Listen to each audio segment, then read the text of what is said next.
नाही, फक्त मला हे हवंय की माझ्यावर बलात्कार झाला आणि हे झालं, गुन्हा दाखल करावा आणि मला कडेची कडी त्याला सजा भेटावी, मला न्याय द्यावा. हा, तुमच्या वादामध्ये ह्या सगळ्या गोष्टींमध्ये एक जणाचा जीव गेला, म्हणजे कुणाची हत्या करणं किती योग्य आहे असं तुम्हाला वाटतं? मग माझ्या मिस्टरने विचारलं तर तू त्रास का द्यायला, आपलं 1.5 वर्षापूर्वी मिटलेलं होतं ते मग काय त्रास द्यायला शिला इथं येऊन, मग काय तुझ्या लेकरं बाळ हे माझं संसार चांगलं बसू दे ना म्हणले. मग तिथं येऊन त्रास द्यायला लागले तर मग माझ्या नवऱ्याला शिवी गाळ हे करू लागले ते. मग मला एक दिवशी काय झालं की असंच गोळ्या वगैरे नशेच्या त्यांनी दिल्याच्या कोणी दिल्या गोळ्या? त्यांनी उमेश मानेने दिल्या. उमेश मानेने दिल्या म्हणजे असं गोळे म्हणून काय दिलं नाही, पण चॉकलेट म्हणून दिली. तर मग मी खाल्ल्याच्या अगोदर नशा चढल्याच्या अगोदर हे असं प्रकरण घडले. तर ते माझ्यावर जबरदस्ती करायला लागलं, बलात्कार करायला लागला. म्हणून त्यांना सरळ सांगितलं. मग ते रमेश घोले म्हणला की माझा दोस्त आहे म्हणला, ते माझ्या हाताखालचं आहे, मी त्याचा जर केसाला जर ढका लागला तर तुम्हाला कोणालाच सोडित नसतोय. हा, माझी कधीची गोष्ट आहे? घुले तुमचं बोलणं झालेलं संवाद कधी एक माझ्या मिस्टरनी मग मला तिथून आल्याच्या नंतर मग मला तिथून सासरू हाकलून दिलं, जातो अशीच म्हणला, तू जा तुझ्या माहेरला. मग मी हिथं आल्याच्या नंतर 2-4 दिवसांनी पुन्हा काय झालं की काळे कारफ्यूस, विलास घुले, उमेश माने, ते सगळे 2-4 जण माझ्या ह्याच्यावर होते. हा, सगळे हे करण्यात कारफे घेऊन यायचे, हे करायचे, धमक्याच द्यायचे. ऐकलंच नाही, बघूच म्हणले. ते घराच्या बाहेर निघाला त्याला खलासच करू म्हणले. हा, कोणाला खलास करू? माझ्या नवऱ्याला नंदिराला. हे दोघं म्हणले, विलास घुले, उमेश माने. हा, बाकी 20 तारखेला कोण कोण होतं तिथं? त्यांच्याकडे जाब विचारायला गेले, तुम्हाला माहिती? म्हणलं विलास घुले आणि उमेश माने ते दुकान म्हणजे आमच्या घरी कुणी नव्हतं त्यावेळेस आले. 3 जूनला माझ्यावर हाय तेच अत्याचार केला, त्यांनी बलात्कार केला. ते जर विलास घुले म्हणला की पहिल्यासारखे जर संबंध नाही रचले तर तुझा मुलगा अगर तुझा नवरा कुणी एकाशी जिवंत जाईन म्हणला. कोण धमकी दिली तुम्हाला अशी? विलास घुलेनी. कोणत्या दिवशी? 3 जूनला. मागच्या 20 तारखेला एक प्रकरण घडलं होतं. त्या प्रकरणावर संपूर्ण महाराष्ट्र हादळून गेला. विलास घुले नावाच्या व्यक्तीची हत्या करण्यात आलेली होती. मराठी महाराष्ट्राच्या माध्यमातून 2 दिवसांपूर्वी मी हाच प्रश्न विचारला होता की हत्या नेमकी कशामुळे झाली आहे, काय नेमका उद्देश होता, काय प्रकरण आहे, हत्या करणाऱ्या माणसांनी ही टोकाची भूमिका नेमकी का घेतली, हे मूळ शोधणं गरजेचं आहे. हे मराठी महाराष्ट्रानं मागच्या 2 दिवसापूर्वी सांगितलेलं होतं. पुन्हा एकदा या प्रकरणावर मी जाणून घेण्यासाठी आलेलो की हत्या का करण्यात आली. विलास घुलेच्या भावानं रमेश घुलेने एक फिर्याद दिलेली आहे. त्या फिर्यादीमध्ये त्यांनी असं म्हटलं आहे की माझ्या हॉटेलवर काही लोक आली आणि त्यांनी असं म्हटलं की माझ्या बायकोचं नाव वगैरे सोडून दे. हा नेमका प्रकार काय आहे, काय सगळा प्रकार आहे हे विचारण्यासाठी माझ्यासोबत पीडित आहेत. विचारणार आहे की काय नेमका उद्देश होता आणि कशामुळे हे सगळं झालेलं आहे, काय उद्देश होता मारहाण करण्याचा, ती फिर्याद लिहिलेली आहे ती खरी आहे का, आणि काय त्या फिर्यादीमध्ये लिहिलेलं होतं, उद्देश काय होता, तुमचा काही संबंध आहे का? हा, संबंध आहे सर. आम्ही गिरणी म्हणजे आमच्यासाठी गिरणीत जात होतो सारखं, येणं जाणं गिरणीत राहत होतं सारखं. मग गिरणीत जाण्यासाठी मग हे गिरणी दळण उडाले हे झालं तर जात होतं आम्ही. मग एक दिवशी त्यांच्या घरी कुणी नव्हतं त्याच्या अवघाने मग हे झालं. मग दळण घ्यायला आले मी, तर मग ते दळण्याच्या अवघाने दळण मी म्हणलं उमेश भाऊ दळण कुठं ठेवले एवढं विचारलं तर त्यांनी म्हणलं इथं गिरणीत हाय दळण हाय म्हणल्याच्या अवघाने. मग गिरणीत गेल्यावर दळण घेतल्यावर त्यांनी महागून येऊन दरवाजा लावण्याच्या ऐवजी पुन्हा दरवाजा लावला, मोबाईल टीव्हीवर असं ह्याच्यावर ठेवला, टेबलावर ठेवला. मला चालू आहे का काय माहित नाही. मग माझ्यावर जबरदस्ती अगर बलात्कार करण्याचा हे कोशिश झाली त्यांची. मग ती तारीख होती ती, आणि गिरणी कुणाची? उमेश माने. हा, अच्छा. हा, मग त्यांचे होते. तर मग असं काय दिवस चाललं. मग ते मी बाहेर दरवाजाच्या बाहेर निघाल्यावर मग ती म्हणल्याच्या ह्याच्यावर मग हे झाले. मग ते म्हणला की असं हे होईल की तू सांगितलं कुणाला तर तुझे फोटो व्हायरल करीत असतो मी, फोटो व्हिडिओ सगळे व्हायरल करीत असतो म्हणले. मग मी भीतीच्या पोटी मी कुणालाच सांगितलं नाही आणि काहीच नाही. मग काही दिवस असंच चालत राहिलं. मग कुणाच्या हे झालं.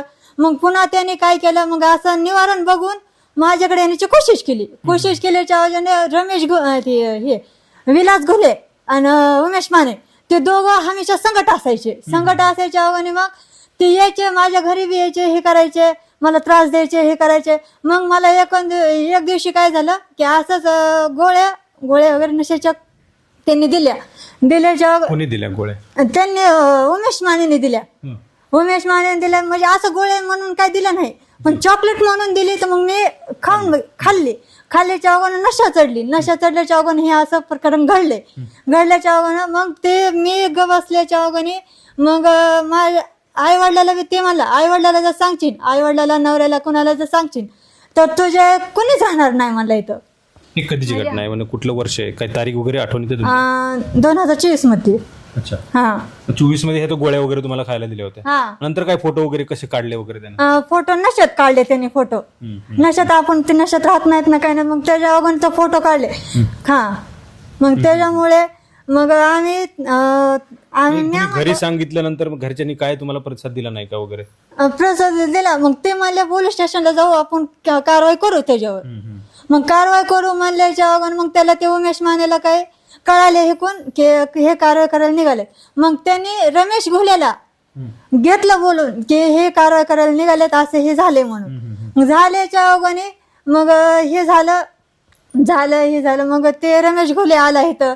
मग असं का तसं का म्हणायला लागलं. मग मी म्हणलं हे कसं रमेश घोले तर ते माझ्यावर जबरदस्ती करायला लागलं बलात्कार करायला लागला म्हणून त्यांना सरळ सांगितलं. मग ते रमेश घोले म्हणला की माझा दोस्त आहे म्हणलं ते माझ्या हाताखालचं आहे मी त्याचा जर केसाला जर ढका लागला तर तुम्हाला कोणालाच सोडित नसतोय. हा माझी खात्री. कधीची गोष्ट आहे? घुले तुमचं बोलणं झालेलं संवाद कधी एक बैठक झालती राहण्यात. हा त्याच्या तुमच्या तिकडे शेतात कुठे झाली? हा शेतात झालती बैठक एकदा. कोण होतं बैठकीला सांगता येईल? आई वडील एक होते माझं नवरा दीर जाऊ आणि सासू आणि मी होतो. हा म्हणजे बैठकीत काय ठरलं होतं? निश्चित काय झालं होतं? निश्चित हे झालं की ते रमेश घोले काय म्हणलं की अगर ते जर तुझ्याकडे आला तर त्याचं आम्ही टांगडं मोडू त्याच्यावर आम्हाला कारवाई हे करणार नाही आणि हे बी होणार नाही. कोणाचं टांगडं मोडू? उमेश मानेचं. रमेश घोलेने असं म्हटलं? हा रमेश घोलेने असं म्हटलं. मग आम्ही कारवाई करायला निघालतो तर कारवाई त्यांनी मागं घेतली की माझा ही आहे मी हे काय बी करत तुम्ही त्रास म्हणजे माझ्यापासून तुमचा त्रास काय होणार नाही म्हणलं. असं हे सगळं मिटलं होतं तिथल्या कोणती तारीख आहे मिटल्याची? कोणतं वर्ष सांगता येईल का? नाही सर ते सांगता येणार नाही. तर मिटून किती दिवस झाला आणि वाद कधी झाला? मग त्यावेळेस माझ्या मिस्टरनी मग मला तिथून आल्याच्या नंतर मग मला तिथून सासरू हाकलून दिलं.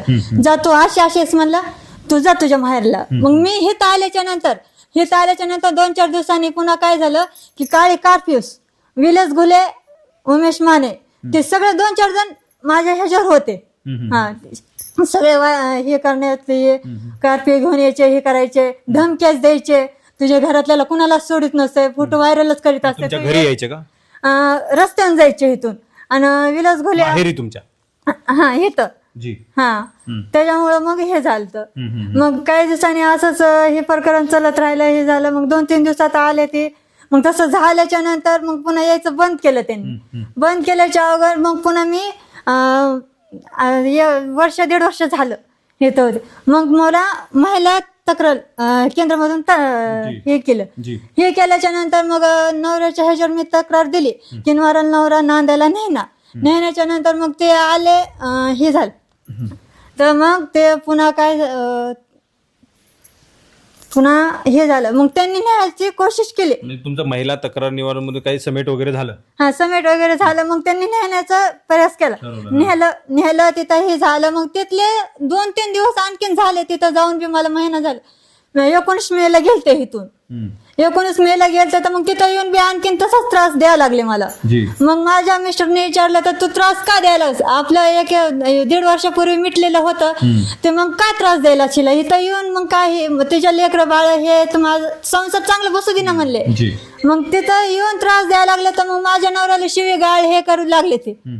हा मग त्याच्यामुळे मला 19 तारखेला कालच्या जूनला कालच्या जूनला 19 मेला इथून गेले. इथून गेल्याच्या नंतर 2-3 दिवसांनी यायला चालू केले त्यांनी बुलेट वगैरे हे करण्याचं चालू केले. इलाज घुले म्हणलं इलाज घुले आणि उमेश माने ते दुकान म्हणजे आमच्या घरी कुणी नव्हतं त्यावेळेस आले. 3 जूनला माझ्यावर हाय तेच अत्याचार केला, त्यांनी बलात्कार केला. ते जर उल्लेश घोले म्हणला की पहिल्यासारखे जर संबंध नाही रचले तर तुझा मुलगा अगर तुझा नवरा कुणी एकाशी जिवंत जाईन म्हणला. कोण धमकी दिली तुम्हाला अशी? इलाच घोलेनी. कोणत्या दिवशी? 3 जूनला. बर, कालची ती? हा, कालची 3 जूनला धमकी दिली. धमकी दिल्याच्या नंतर मग मी कुणाला सांगितलं नाही, काही नाही. मग त्याच्या संग बळी पडले मी. बळी पडल्याच्या अगोदर मग ते कोणी सांगितलं नाही, काही नाही. 2-4 दिवस झालं, हे झालं. मग पुन्हा आणखीन यायला लागले, हरणा वाजवायले, रेस करायले, सगळं करायला. कार्फ्यू मध्ये आले आणि 20 जूनला 20 जूनला आले तर माझ्या नवऱ्याला शिवेगाळ करू लागले, माझ्या दिराला शिव्या द्यायला लागले. घरी येऊन धमक्याच काय दिल्या, हेच काय केलं त्यांनी. हा, मग कुणाच्या मी आज माझा नवरा नाही, मी कुणाच्या जीवावर राहायचंय हे तर मला न्याय तर पाहिजे ना. हा, काल हे 20 तारखेला पुन्हा जॉब विचारायला गेले होते तुमचे नातेवाईक? मग नातेवाईक जर जॉब विचारायला गेलते, तो असंच का म्हणला, तसंच का म्हणला, आपण बसून मिटू, हे करू, ते करू, पण त्यांनी ऐकलं नाही. कोण ऐकलं नाही? विलेज घुले आणि ह्यांनी. हा, त्यांनी ऐकलंच नाही. बघूच म्हणले, ते घराच्या बाहेर निघाले, त्याला खलासच करू म्हणले. हा, कोणाला खलास करू? माझ्या नवऱ्याला दिराला. हे दोघं म्हणले? विलास घुले, उमेश माने. हा, बाकी 20 तारखेला कोण कोण होतं तिथं त्यांच्याकडे जॉब विचारायला गेले तुम्हाला माहिती? जॉब विचारायला म्हणजे असं आमचे दीर आणि नवरा होता. मग ते समीर तर मग जॉब विचारायला गेले तर मग असे चिरडून हे करू लागले त्यांच्यावर. मग ते गावातले लोक जमा झाले. हा, मग असं का करतोस, हे का करतोस, त्याला जीव मारण्याची धमकी का दिलीस, हे का केलीस. मग असे जॉब विचारू लागले तर मग म्हणलं आम्ही पुन्हा बघू, पण ह्याचा काटा काढल्याशिवाय आम्ही गप बसणार नाही. हा, मग तिथं मारायला तुम्ही होतात तिथं? तुम्ही तर नव्हताच, मात्र तुम्हाला हे कोणी सांगितलंय की सगळं असं झालंय तिथं म्हणून? मंदिरासमोर झालं, पुन्हा मंदिरासमोर पुन्हा गेले.